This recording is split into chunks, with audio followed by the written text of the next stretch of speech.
السلام علیکم سامعین، یکم ذی الحجہ اور 20 جون ہے۔ خبر کا عنوان ہے جمعیت علماء مہاراشٹر کے صدر کا انتقال، انا للہ و انا الیہ راجعون۔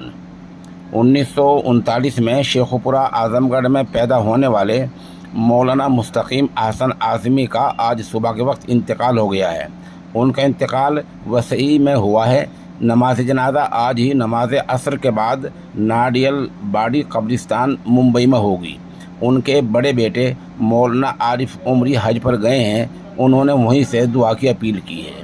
خبر کی ابتدائی اطلاع نائب صدر کل ہند رابطہ مساجد اور قومی صدر تنظیم فضلائے دیوبند محبوب العلماء مولانا عبداللہ ابن قمر نے اس نامہ نگار کو دی ہے اور ائمہ مساجد سے ایصال ثواب کی درخواست کی ہے۔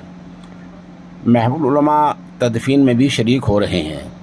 اسی دوران جمعیت علماء دہلی کے دفتر سے ایک باضابطہ پریس نوٹ جاری ہوا ہے، جو ہمیں ضلع مظفر نگر کے میڈیا ترجمان جناب آصف قریشی بڑھانوی نے بھیجا ہے، جس میں کہا گیا ہے کہ مرحوم اونچے درجے کے عالم تھے۔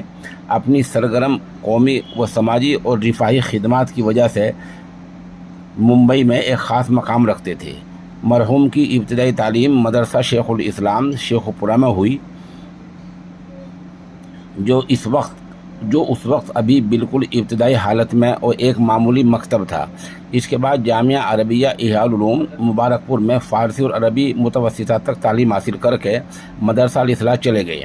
وہاں 2 سال پڑھنے کے بعد ام المدارس دارالعلوم دیوبند گئے، جہاں شعبان 1381 ہجری مطابق 1962 میں مولانا سید فخر الدین رحمۃ اللہ علیہ سے بخاری شریف پڑھ کر سند فضیلت حاصل کی۔ اس کے بعد 90 میں تخصص فی الادب میں داخلہ لیا۔ بعد ازاں جامعۃ الرشاد اعظم گڑھ میں درس و تدریس میں لگ گئے۔ اس وقت بر صغیر کے عظیم تصنیفی مرکز دارالمصنفین اعظم گڑھ سے بھی گہرا تعلق قائم ہو گیا، جو اب تک باقی ہے۔ اس کی وجہ سے تحریری صلاحیتوں میں دن بدن نکھار ہوتا چلا گیا۔ اس زمانے میں ان کے کئی مضامین مولانا قاضی اطہر مبارک پوری نے اپنے رسالہ البلاغ میں بھی شائع کیے۔ شعر و شاعری سے بھی لگاؤ تھا۔ باقاعدہ فخر مشرق شفیق جونپوری کے حلقہ تلمذ میں داخل ہو گئے تھے، لیکن یہ سلسلہ زیادہ دن تک برقرار نہ رہ سکا۔ شفیق جونپوری کی وفات کے بعد ان پر شائع ہونے والے ایک مجموعہ مضامین میں مولانا کا ایک مضمون دیکھنا یاد پڑتا ہے۔ ممبئی جانے کے بعد وہاں کی مصروف اور ہنگامہ خیز زندگی میں قلم و کرتاس یعنی کاغذ و قلم سے وہ تعلق باقی نہ رہا۔ پھر بھی لکھنے پڑھنے کا جو فطری ذوق تھا، اس کی وجہ سے گاہے بگاہے یعنی کبھی کبھی کسی پروگرام کی وجہ سے یا کسی تقاضے پر مولانا کچھ نہ کچھ لکھتے رہے۔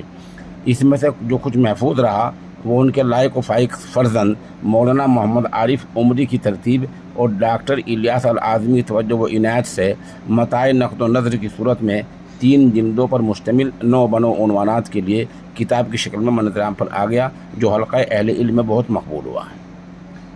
اس حادثہ فاجعہ پر جمعیت علماء ہند کے قومی نائب صدر مولانا اسجد مدنی دامت برکاتہم، رابطہ مساجد کے روح رواں مولانا عبداللہ ابن القمر، بزرگ عالمدین مولانا عمران خان حسین پوری، جمعیت علماء شہر بڑھانا کے صدر حافظ شیردین، شہر جنرل سیکریٹری حافظ تحسین رانا، ضلع سیکریٹری آصف قریشی بڑھانوی، تحصیل کیانہ کے صدر ماسٹر سمیع اللہ خان اور حاجی شرافت نے گہرے رنج و الم کا اظہار کیا ہے۔